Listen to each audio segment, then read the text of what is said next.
हर हर महादेव। नमस्कार। कार्यक्रम में उपस्थित उत्तर प्रदेश के यशस्वी मुख्यमंत्री,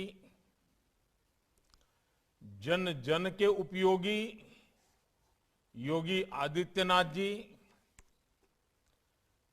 कैबिनेट में मेरे सहयोगी श्री हरदीप सिंह पुरी जी, यूपी सरकार में मंत्री Shri Ashutosh Tandon ji, Neelkanth Tiwari ji, all India mayor council के चेयरमैन श्री नवीन जैन जी, काशी में उपस्थित और देश के कोने कोने से जुड़े आप सभी मेयर साथियों और अन्य सभी महानुभाव भाइयों और बहनों, काशी के सांसद के नाते मेरी काशी में मैं आप सबका हृदय से बहुत बहुत स्वागत करता हूं। मेरे लिए ये बहुत ही सौभाग्य का अवसर होता कि मैं स्वयं वहां रह करके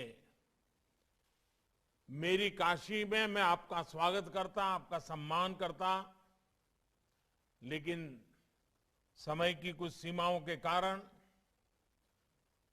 मैं खुद तो वहां नहीं रह करके आपका स्वागत कर पा रहा हूं, लेकिन मुझे पक्का विश्वास है काशी वासियों ने आपकी मेहमान नवाजी में कोई कमी नहीं रखी होगी, आपकी भरचक खातिरदारी की होगी, चिंता की होगी, और अगर कुछ कमी रह भी गई हो तो दोष काशीवासियों का नहीं होगा, वो दोष मेरा होगा, और इसलिए आप जरूर क्षमा करेंगे और काशी के आपके इस वास्तव्य को आप भरपेट एंजॉय भी करेंगे और मिल बैठ करके भावी भारत के लिए, भारत के शहरों के उज्जवल भविष्य के लिए अपने अनुभवों को साझा करेंगे, बहुत सी चीजें एक दूसरे से सीखेंगे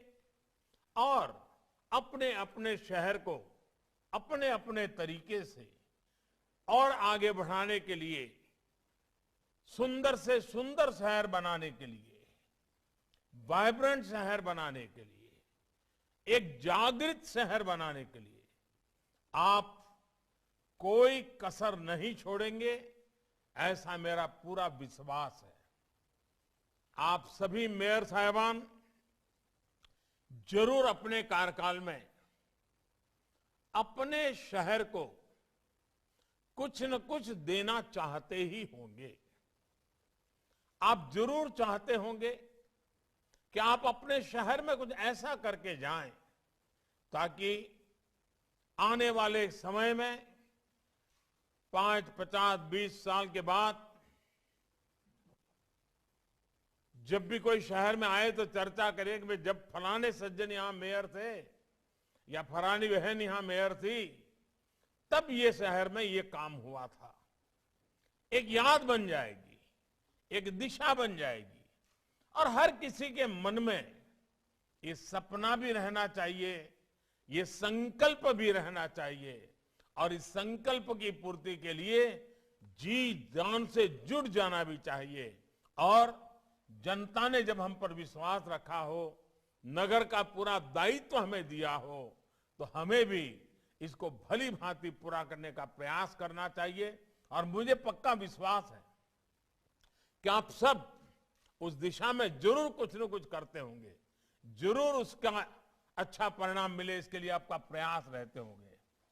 और मैं आज शहरी विकास मंत्रालय को, यूपी सरकार को और आप सभी को भी बहुत बधाई देता हूं कि आपने इस महत्वपूर्ण कार्यक्रम में के लिए बनारस को चुना है, मेरी काशी को चुना है। देश के विकास के लिए आपके संकल्पों से बाबा विश्वनाथ का आशीर्वाद जुड़ेगा तो आप सब कुछ न कुछ नया प्राप्त करके, नई प्रेरणा लेकर के, नया उमंग लेकर के अवश्य अपने अपने कार्यक्षेत्र में लौटेंगे। काशी में हो रहे इस कार्यक्रम को मैं कई संभावनाओं के साथ जोड़कर देख रहा हूं। एक और बनारस जैसा दुनिया का सबसे प्राचीन शहरों में से एक स्थान, और दूसरी ओर आधुनिक भारत के आधुनिक शहरों की रूपरेखा। अभी हाल में जब मैं काशी में था तब मैंने कहा भी था कि काशी का विकास पूरे देश के लिए विकास का एक रोड मैप बन सकता है। हमारे देश में ज्यादातर शहर पारंपरिक शहर ही है, पारंपरिक तरीके से ही विकसित हुए हैं। आधुनिकीकरण के इस दौर में हमारे इन शहरों की प्राचीनता में भी उतनी अहमियत है। हम अपने प्राचीन शहरों में उनकी हर गली से, हर पत्थर से, हर पल से, इतिहास के हर तबारीख से बहुत कुछ सीख सकते हैं। उनके ऐतिहासिक अनुभवों को हम अपने जीवन की प्रेरणा बना सकते हैं। हमारी विरासत को सहेजने की, संवारने की नए नए तौर तरीकों हम विकसित कर सकते हैं। हम सीख सकते हैं लोकल कला कौशल को, उसको आगे बढ़ाने के तरीकों को, कैसे लोकल स्किल और प्रोडक्ट्स शहर की पहचान बन सकते हैं। इस अनुभव को साथियों, आप लोग जब बनारस घूमेंगे, और आप में से बहुत लोग आए हैं जो पहले कभी न कभी तो आए ही होंगे, तो पुरानी स्मृतियों के साथ नए बदलाव को आप जरूर तुलनात्मक रूप से देखेंगे, और साथ साथ आपके दिमाग में अपना शहर भी सवार हो जाएगा, और आप हर पल देखेंगे कि मैं जिस शहर से हूं वहां की गली और काशी की ये गली, मैं जिस शहर में हूं वहां की नदी और यहां की नदी, हर चीज आप एक पल पल पल तुलनात्मक अभ्यास करेंगे। और आपके साथ जो और मेयर होंगे उनके साथ भी आप चर्चा करेंगे, उन्होंने क्या किया है, कैसे किया है। हम सबको चर्चा करते करते करते नए विचार मिलेंगे, नई कल्पनाएं मिलेंगी, नए कार्यक्रमों की रचना तैयार होगी, और वो अपने शहर में जाकर के जब आपका नेतृत्व उस काम को करेगा तो आपके शहर के लोगों को, आपके राज्य के लोगों को एक नई खुशी मिलेगी, नया विश्वास मिलेगा। और हमें कोशिश करनी चाहिए हम इवोल्यूशन में विश्वास करें। रिवॉल्यूशन की आज भारत को जरूरत नहीं है, हमें कायाकल्प की जरूरत है। पुराना सब तोड़ना, फोड़ना, खत्म करना, ये हमारा रास्ता नहीं है। लेकिन पुराना जो कुछ भी है उसको संवारते हुए आधुनिकता की तरफ हम कैसे जाएं, आधुनिक युग की आवश्यकताओं की पूर्ति के लिए हम कैसे आगे बढ़ें, ये हम लोगों का प्रयास रहना चाहिए। अब हम देखिए, स्वच्छता का अभियान चल रहा है पूरे देश में। हर वर्ष स्वच्छ शहर की घोषणा होती है, लेकिन मैं देख रहा हूं धीरे धीरे कि कुछ ही शहरों ने अपनी जगह बना ली है। अच्छी बात है, लेकिन बाकी शहर निराश होकर के बैठ जाएं कि भाई ये तो उन्हीं को इनाम जाने वाला है, वही आगे बढ़ गए हैं, हम तो नहीं कर पाएंगे, ये मानसिकता नहीं होनी चाहिए। आप सभी मेयर संकल्प करें कि अगली बार स्वच्छता की स्पर्धा में आप किसी से पीछे नहीं होंगे, आपके शहर किसी से पीछे नहीं होगा। ये संकल्प कर सकते हैं, नहीं कर सकते? मैं तो कहूंगा हमारे हरदीप पुरी जी को हम ये भी कोशिश कर सकते हैं कि जो श्रेष्ठ स्वच्छ शहर है उनको तो इनाम देंगे ही देंगे, उनको तो रिकॉग्नाइज करेंगे, सम्मानित करेंगे, लेकिन जो अच्छा होने का सबसे ज्यादा प्रयास कर रहे हैं उनको भी हम रिकॉग्नाइज करें, और जो बिल्कुल आंख बंद करके बैठ गए हैं, कुछ करना ही नहीं है, उनकी सूची भी निकाले और उन राज्यों में एडवर्टाइजमेंट करें कि देखिए इस राज्य के 3 शहर हैं वो इस स्वच्छता में कुछ नहीं कर रहे हैं। तो जनता का दबाव इतना बढ़ेगा कि हर किसी को काम करने का मन कर जाएगा। और मेरी मेयरों से आग्रह है कि आप सिर्फ स्वच्छता को साल भर के कार्यक्रम के रूप में न लें। क्या आप हर महीना हर बोर्ड के बीच स्वच्छता की स्पर्धा ऑर्गेनाइज कर सकते हैं क्या?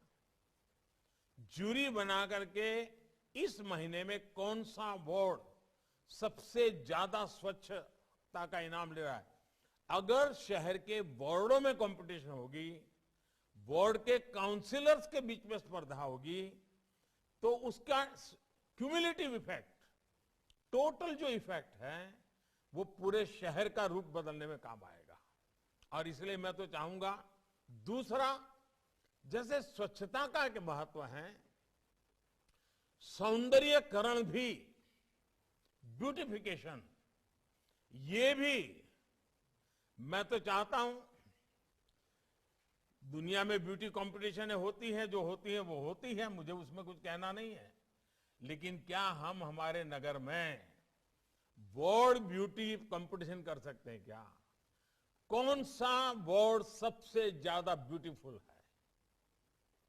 सफाई का पैरामीटर हो सकता है, सौंदर्य की दृष्टि से किए गए इनिशिएटिव का पैरामीटर हो सकता है। हर नगर अपना विकसित करे, जूरी बनाए, दीवारों को कैसे रंगा गया है, दुकानें हैं तो बोर्ड कैसे लगे हुए हैं, गलियों के साइन बोर्ड है तो कैसे लिखे गए हैं, एड्रेस कैसे लिखा जाता है, ऐसे अनेक बातें हैं। उन सारी बातों को अगर आप लगातार शहर में ये जोड़ते, अब जैसे अभी एक स्पर्धा ऑर्गेनाइज हुई है, आजादी का अमृत महोत्सव।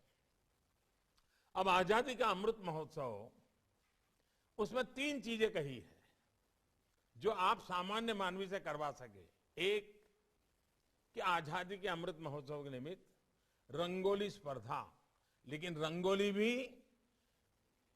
सौंदर्य के साथ जुड़ी हुई रंगोली नहीं, आजादी की आंदोलन की किसी न किसी घटना से जुड़ी हुई रंगोली।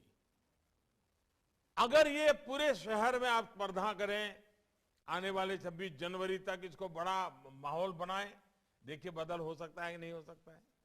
उसी प्रकार से आपके शहर में आजादी के आंदोलन में जो हुआ हो, उसके लिए कुछ गीत लिखे जाएं। आपके शहर में आजादी के आंदोलन में घटी घटना के संबंध में कुछ गीत लिखे जाएं, उन गीतों की स्पर्धा हो। आपके राज्य के अंदर जो घटनाएं घटी है उसके गीतों की स्पर्धा हो। देश की महान घटनाओं को जोड़ करके उनकी स्पर्धा हो। आप देखिए बदलाव होगा कि नहीं होगा। उसी प्रकार से हमारी माताओं बहनों को जोड़ने का एक बड़ा कार्यक्रम हो सकता है। हमारी यहाँ पुरानी परंपरा थी लोरी गाने की। बच्चे जो नवजात शिशु होते थे तो लोरी गाते थे हर घर में, माताएं बहनें। अब क्या हम आधुनिक लोरी बना सकते हैं? आधुनिक रूप से भावी भारत कैसा होगा, 2047 में जब देश 100 साल का होगा, तो वो कौन सपने होंगे जो आज बच्चा जो पैदा हुआ है, जिसको उसकी माँ लोरी सुना रही है, वो उज्जवल भविष्य की लोरी सुनाए और उसको संस्कारित करे, अभी से संस्कारित करे कि देखो हम सब ने मिलकर के 2047 में जब हिंदुस्तान 100 साल की आजादी का वर्ष मनाएगा तो ऐसा ऐसा करेंगे। ऐसा कर सकते हैं क्या? अब देखिए हमारे यहां कल आपने देखा, शायद आपको मौका मिला होगा या तो आज जाने वाले होंगे, गंगा घाट देखे होंगे। दुनिया भर के टूरिस्ट आते हैं। काशी की इकोनॉमी को चलाने में माता गंगा का बहुत बड़ा रोल है। माता गंगा के तट पर जो कुछ भी हुआ है उससे काशी की इकोनॉमी को ताकत मिलती है। क्या हमारे करीब करीब अनेक शहर ऐसे हैं जो किसी न किसी नदी के तट पे हैं। या तो शहर में से नदी गुजरती है, लेकिन कालक्रम में वो नदी एक प्रकार से तबाह हो गई है। कभी कभी तो गंदी नाली बन गई है। या तो बारिश में पानी आता होगा तब वो नदी दिखती होगी, फिर नदी नजर नहीं आती होगी। हमें इस नदी के प्रति एक बहुत संवेदनशील अप्रोच अपनाना चाहिए। आज जब पूरी दुनिया पानी के संकट की चर्चा करती है, आज जब सारी दुनिया ग्लोबल वार्मिंग, क्लाइमेट चेंज की चर्चा करती है, और हम हमारे नगर की नदी की परवाह ही न करें, उस नदी को संभालना, उस नदी को संवारना, उस नदी के महात्म्य को समझना, समझाना, ये अगर न करें तो फिर हम कैसे गौरव कर सकते हैं? क्या हम एक काम कर सकते हैं? हर वर्ष 7 दिन के लिए, जब भी आपकी सुविधा हो, नदी उत्सव मनाएं। नदी उत्सव मना करके पूरे नगर को उसमें जोड़े। उसमें सफाई का काम हो सकता है, नदी का, नदी के इतिहास के संबंध में कुछ बातें हो सकती हैं, नदी के तट पर हुई घटनाओं को लेकर के बातें हो सकती हैं, नदी का गुणगान करने वाली बातें हो सकती हैं। कभी नदी के तट पर जाकर के कुछ समारोह हो सकते हैं, कुछ कवि सम्मेलन हो सकते हैं। यानी नदी को केंद्र में, नगर के विकास की यात्रा में नदी को फिर एक बार जीवंत स्थान, जहां नदी है वहां, इसको हमने हल्का फुल्का नहीं छोड़ना चाहिए। आप देखिए, आपके नगर में एक नई जान आ जाएगी, नया उत्साह आ जाएगा। नदी का महत्व कैसे बढ़े, इसके लिए हमने करना चाहिए। उसी प्रकार आपने देखा होगा कि सिंगल यूज प्लास्टिक के संबंध में हम हमारे नगर में कितने सजग हैं। हम दुकानदारों को समझाएं, व्यापारियों को समझाएं कि भाई हमारे नगर में हम सिंगल यूज प्लास्टिक का कहीं उपयोग नहीं करेंगे, हम व्यवस्था से उसको निकाल दें। अरे गरीब की बनाई हुई अखबार की रद्दी की जो छोटी छोटी थैलियां होती है, उसका उपयोग करो। या तो आदत डालो कि घर से थैला लेकर के खरीदने के लिए जाने की आदत बनाई जाए। और अब तो दुनिया भर में सर्कुलर इकोनॉमी का महत्व बढ़ रहा है, वेस्ट में से बेस्ट बनाने का बन रहा है। कभी कभी नगर में ये भी कंपटीशन हो सकती है कि चलो भाई वेस्ट में से बेस्ट बना करके उसकी प्रदर्शनी, उसका एक मार्केटिंग, बड़ा मेला लगे। जितनी भी टैलेंट है, डिजाइनर्स हैं, पुरानी पुरानी चीजें का, और आपने देखा होगा कितनी बढ़िया बढ़िया चीजें लोग बनाते हैं, और एक प्रकार से चौराहे पर रखे तो एक स्मारक बन जाती है। हमने वेस्ट मैनेजमेंट के लेकर के उसका एक रेवेन्यू मॉडल बन सकता है। मॉडल कैसे बन सकता है, उस दिशा में हमने काम करना चाहिए। कुछ शहरों ने किया है। अरे सीवेज का पानी भी रीयूज हो सकता है बगीचों में। अगर आज हम पानी का उपयोग करते हैं, आप कल्पना कर सकते हैं अगर गांव को, किसानों को पानी मिलना बंद हो जाए और हम कहेंगे शहर को पानी दो, तो क्या स्थिति बनेगी?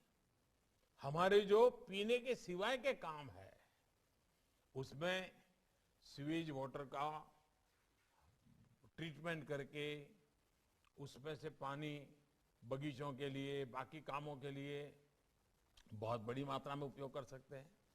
तो जो वेस्ट है वो वेल्थ में कन्वर्ट होगा, और वो पानी की जो गंदगी है वो भी दूर हो जाएगी, और शहर के आरोग्य में भी बहुत बड़ा बदलाव आएगा। अगर हम शहर में आरोग्य के लिए ये प्रिवेंटिव चीजों पर बल नहीं देंगे तो कितने ही अस्पताल बनाए, कम पड़ जाएंगे, स्वाभाविक है। और इसलिए हमारा शहर स्वच्छ रहे, स्वस्थ भी रहे, ये भी हम लोगों का प्रयास होना चाहिए। और मुझे पक्का विश्वास है कि हम घर से निकले कूड़े कचरे से लेकर के, रसोई से निकले हुए कूड़े कचरे से लेकर के, गली मोहल्ले के कूड़े कचरे तक, या इमारतें पुरानी तोड़ करके नई बन रही हैं तो वो भी, इन सारी एक जगह तय करें और कूड़ा कचरा फेंक दे, ऐसा नहीं। हम कोशिश करें कि हम उसमें से कैसे आगे आ सकते हैं।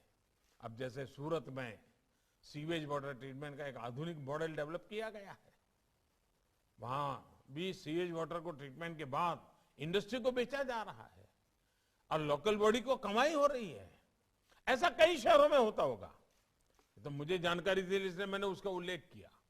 ऐसे कई शहर है जो आज कर रहे हैं और उसके कारण शहर के रेवेन्यू को भी फायदा हो सकता है। और हमारी ये कोशिश होनी चाहिए कि शहर के रेवेन्यू में, इस दिशा में मैं मानता हूं कि शहर का जन्मदिवस हमें पता होना चाहिए हमारे शहर का जन्मदिवस कब है। नहीं है तो पुरानी चीजों को खोजना चाहिए, निकालना चाहिए, रिकॉर्ड पर अवेलेबल होगा।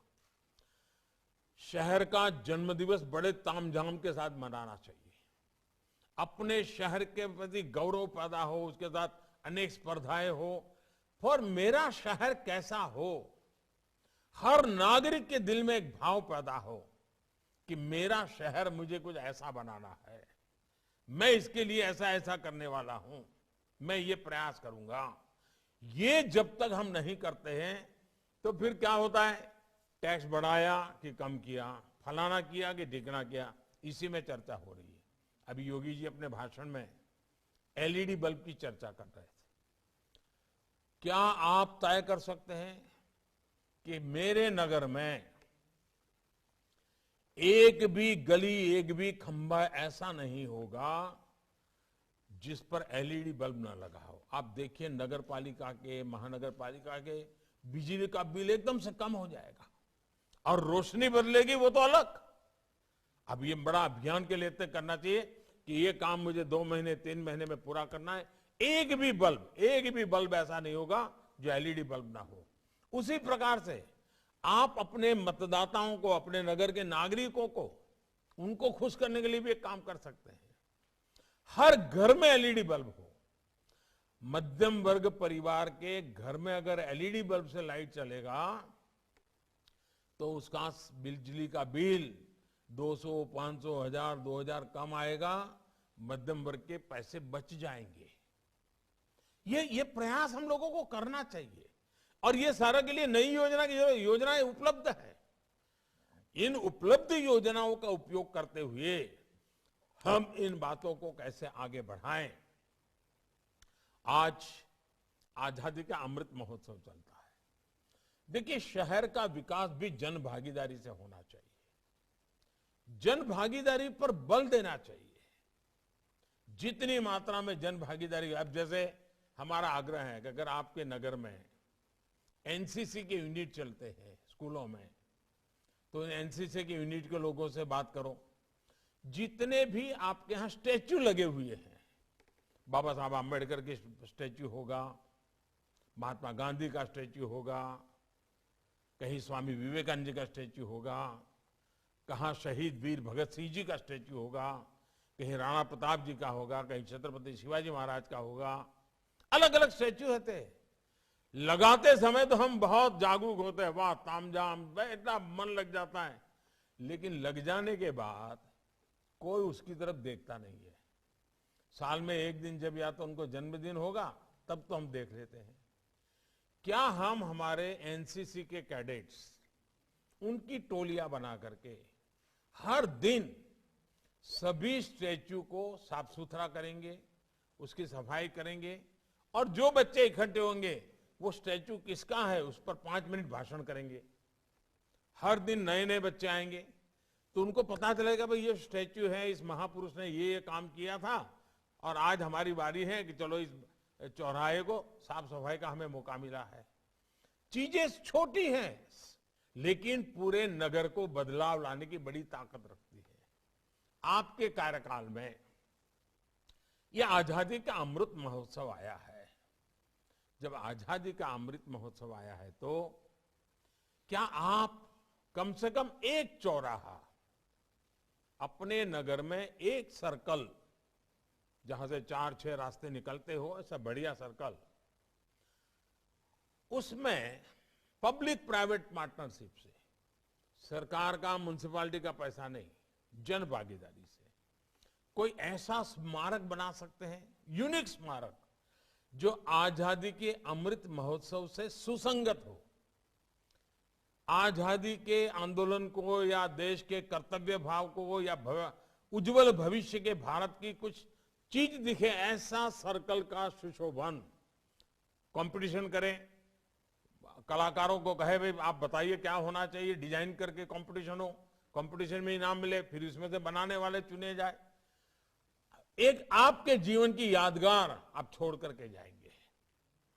और मैं मानता हूं कि ऐसी बहुत सी चीजें हैं जिस पर हम बल देंगे। उसी प्रकार से आपके शहर की एक पहचान, क्या आपको नहीं लगता है कि भाई आपके शहर की एक पहचान बने? हो सकता है कोई शहर हो जो खाने की किसी एक चीज के लिए बहुत जाना जाता हो, उसी को चलो कि भाई हमारा ये शहर, वहां की खाने की ये चीज बहुत प्रसिद्ध है। अब जैसे बनारस का पान, कहीं पर भी पूछो लोग बनारस का पान बोलते ही बोलते हैं। किसी ने मेहनत की होगी, एक पहचान बन गई। हो सकता है सारे मेयर भी टेस्ट करेंगे बनारस के पान का। लेकिन कहने का मेरा मतलब है कि आपके नगर में वैसा ही कोई प्रोडक्ट होगा, वैसा ही कोई ऐतिहासिक स्थान होगा। आप अपने शहर का ब्रांडिंग, अपने शहर की किसी उत्पाद, जैसे आप कभी देख लेना, आज उत्तर प्रदेश में आए हो, उत्तर प्रदेश में एक बहुत अच्छा कार्यक्रम चल रहा है, वन डिस्ट्रिक्ट वन प्रोडक्ट, और उन्होंने बड़ा मैपिंग करके किस जिले में कौन सी चीज ज्यादा मशहूर है, कौन सी चीजों का महत्व है, उन्होंने निकाल, उसके सोवेनियर भी है, अगर हो सके तो वहां के मुख्यमंत्री जी आपको देंगे। आप देखिए उतना इसका असर पैदा हुआ है कि जैसे कोई एक क्षेत्र होगा जहां खेलकूद के साधन बन रहे हैं, तो उसकी पहचान वो हो गई। आप अपने शहर का वैसी क्या विशेषता है जो हिंदुस्तान में किसी को, भाई जैसे बनारसी साड़ी फेमस हो गई दुनिया में, हिंदुस्तान के किसी भी कोने में शादी होती तो हर को मन करता है कि एक तो बनारसी साड़ी खरीदेंगे, इसलिए उसका ब्रांडिंग कर दिया। क्या आपके शहर की ऐसी चीज है जो पूरे हिंदुस्तान के हर कोने के मालूम हो कि भाई हाँ, पटना की ये चीज बढ़िया है, हैदराबाद की ये चीज बढ़िया है, कोची की ये चीज बढ़िया है, तिरुवनंतपुरम की ये चीज बढ़िया है, चेन्नई की ये चीज बढ़िया है। आपके शहर के अंदर ऐसी कौन सी विशेषता है, पूरा शहर मिलकर के तय करे भाई हाँ, हमारी ये सबसे बड़ी ताकत है, उसको कैसे बढ़ाया जाए। आप देखिए, एक इकोनॉमिक एक्टिविटी का एक बहुत बड़ा साधन बन जाएगा। यानी शहरों का डेवलपमेंट, उसमें एक नए स्तर पर हमको ले जाना है, उसकी दिशा में हमें प्रयास करना होगा। अब आप देखते हैं शहरों में बढ़ती हुई जनसंख्या, मोबिलिटी के कारण, ट्रैफिक जैम के कारण समस्याएं आ रही है। अब हम कितने ही फ्लाईओवर बना दें, अब आप सूरत में जाएंगे, हर 100 मीटर जाने के बाद कोई ना कोई फ्लाईओवर आ जाता है। शायद वो फ्लाईओवर की सिटी बन गई है। कितने फ्लाईओवर बनाएंगे, समस्या का समाधान नहीं होगा। हमने लोगों के आने जाने के लिए पब्लिक ट्रांसपोर्ट सिस्टम, अब मेट्रो पर बड़ा बल चल रहा है, हमारे देश में मेट्रो पर काफी काम भी हो रहा है, लेकिन इसके सिवा भी बहुत सी चीजें हैं। हम समाज जीवन में स्वभाव कैसे बनाएं, इसके लिए हम कैसे प्रयास करें। जब तक हम इन चीजों को हम ध्यान नहीं देंगे, इन चीजों का महत्व नहीं समझेंगे। अब देखिए, दिव्यांगजन, मेरे नगर में दिव्यांग जनों के लिए जो कुछ भी आवश्यकता है, कोई भी नई इमारत की रचना होगी, कोई भी नया रोड बनेगा, कोई भी क्रॉस सेक्शन आएगा, मैं सुगम्य भारत अभियान के तहत उसकी रचना के अंदर नियमों में वो डालूंगा, ताकि दिव्यांग जनों के लिए समाज में स्थान है। टॉयलेट बनेंगे तो एक तो दिव्यांग जनों की आवश्यकता के अनुसार बनेगा, रास्ते बनेंगे तो दिव्यांग जनों के लिए जो सुविधा है वो होगी, बस में चढ़ने उतरने का जो स्टेप्स होंगे तो दिव्यांग जनों की तकलीफ को ध्यान में रखा जाएगा। ये हमें अपने योजनाओं का के स्वभाव के हिस्सा बनाना पड़ेगा, तभी जाकर के होगा। और एक बात सही है कि हमारी इकोनॉमी का जो ड्राइविंग फोर्स है वो हमारा शहर है। हमें शहर को वाइब्रेंट इकोनॉमी का हब बनाना चाहिए। उसके लिए हमारा ध्यान होना चाहिए कि जहां पर नए उद्योग लग सकते हैं उसको जगह आइडेंटिफाई करें, लोगों को रहने की के लिए, मजदूरों को रहने के लिए व्यवस्था भी साथ साथ बनती चले, ताकि उनको बहुत लंबा जाना ना पड़े एक जगह से दूसरी जगह पे, वहीं पर उनको काम भी मिल जाए और वहीं पर उनको रहने की व्यवस्था मिल जाए, उनको सुविधा मिल जाए। हमारे डेवलपमेंट के मॉडल में हमें ये इंटीग्रेटेड अप्रोच, होलिस्टिक अप्रोच, ये हमें ये रखना ही होगा। और तब जाकर के इकोनॉमी एक्टिविटी के लिए हर कोई आएगा कि भाई यहां एक इकोसिस्टम है, यहां व्यवस्थाएं हैं, मैं जाकर के अपना उद्योग लगा सकता हूं, अपना कारखाना लगा सकता हूं और मैं रोजगार पैदा कर सकता हूं, मैं उत्पादन कर सकता हूं। हमारे विकास के मॉडल में एमएसएमई को कैसे बल मिले, ये हमें चिंता करनी होगी। और एक बात आप सबको मेरा बहुत आग्रह है, और मैं सभी मेयर साहिबान से मैंने जितना बताया, हो सकता है सब चीजें आपको कर पाए न कर पाए, आपकी प्रायोरिटी हो न हो, लेकिन एक काम आप अगर करेंगे आपको बहुत सुख मिलेगा, बहुत संतोष मिलेगा, और वो है पीएम स्वनिधि योजना। आप भली भांति जानते हैं कि हर शहर में जो स्ट्रीट वेंडर्स होते हैं, जो रेहड़ी पटरी वाले लोग होते हैं, इनका हरेक के जीवन में बहुत महत्व होता है। माइक्रो इकोनॉमी में भी वो बहुत बड़ी एक ताकत होते हैं, लेकिन सबसे ज्यादा उपेक्षित रहे हैं। कोई उनको पूछने वाला नहीं है। वो बेचारे बहुत महंगे ब्याज से साहूकार से कहीं से पैसे ले आते हैं, अपना कारोबार चलाते हैं, आधा पैसा ब्याज में ही चला जाता है।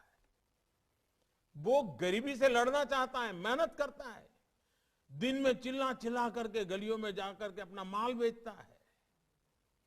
क्या कभी उसकी चिंता हमने की है? ये पीएम स्वनिधि योजना इसके लिए है। और कोरोना काल में तो अच्छों ने देख लिया है कि इन लोगों के बिना जीना मुश्किल है, क्योंकि कोरोना काल में वो लोग नहीं थे। सबको पता, पहले तो पता नहीं चलता था, लेकिन जब 2 दिन तक सब्जी वाला नहीं आता था तो फिर परेशानी होती थी, फिर याद आता था, अरे यार सब्जी वाला नहीं आया, दूध वाला नहीं आया, अखबार वाला नहीं आया, घर में सफाई करने वाला नहीं आया, खाना पकाने वाला नहीं आया, कपड़े धोने वाला नहीं आया, सबका पसीना निकल गया था। कोरोना ने हमारे ये जो हमारी मदद करने वाला पूरा वर्ग है, जिनके भरोसे हमारी जिंदगी चलती है, ये कितने मूल्यवान है, कितने बहुमूल्य है, ये हमको समझा दिया है, उसकी ताकत का हमें एहसास करवा दिया है। हमारा दायित्व बनता है कि हम अब एक जीवन का जिम्मेवारी का हिस्सा बनाएं कि हम इनको कभी अकेला नहीं छोड़ेंगे। ये हमारे अपने ही यात्रा के अंग है। इनकी मुसीबतों को हम हर पल देखेंगे और इसके लिए पीएम स्वनिधि योजना लाए हैं। पीएम स्वनिधि योजना बहुत ही उत्तम है। आप अपने नगर में उनकी लिस्ट बनाइए और उनको मोबाइल फोन से लेन देन सिखा दीजिए। बैंक से उनको पैसा मिलेगा। थोक व्यापारी के यहां से वो माल लेना जाए, सब्जी बेचता है, सुबह वो मार्केट में जाकर के 500 रुपए की सब्जी लेकर के अपनी लॉरी भर देता है, तो वो पैसे मोबाइल फोन से ही उनको दे। फिर वो 200-300 घरों में सब्जी बेचने जाता है, उनसे ही मोबाइल से ही फोन ले, पैसे ले, कैश न ले, डिजिटल ले। अगर उसका 100% डिजिटल रिकॉर्ड बनता है तो पता चलेगा बैंक वालों को कि भाई इनका तो कारोबार अच्छा है, तो अभी 10,000 रुपया दिया है तो 20,000 कर देगा, 20,000 दिया है तो 50,000 तक कर देगा।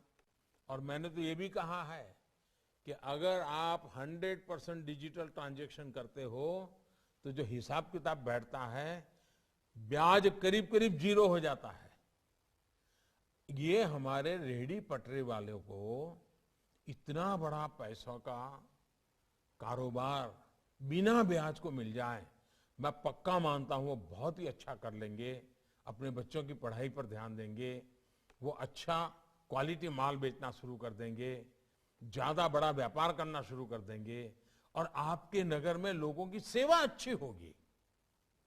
क्या आप प्रधानमंत्री स्वनिधि योजना इसको प्राथमिकता बना सकते हैं? काशी की धरती से मां गंगा के तट पे आप संकल्प लेकर के जाइए कि इसी 2022 में जब 26 जनवरी आएगी, 26 जनवरी को पहले हम ये कर के जाएंगे।